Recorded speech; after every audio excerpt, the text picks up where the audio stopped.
everybody. Today we're gonna turn on your fireplace. Take the cover off.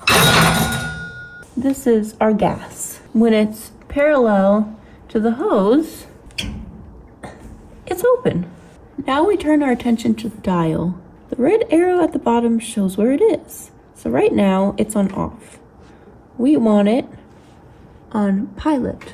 That means we're turning the pilot light on to light it. And now we need to press it in. That red little marker there indicates what it is. Now, to turn the pilot light on, we push in that dial like we were just doing. And then you've got this button here. So you then twist this, and you don't need to push in. You just twist it to on.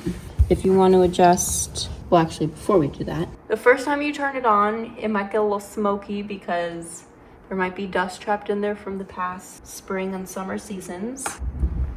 And then you've got this dial on the right here, which indicates flame amounts. So you can make it lower, you can make it higher.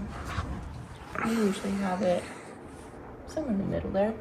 Yeah, you can smell some smells. And that's it.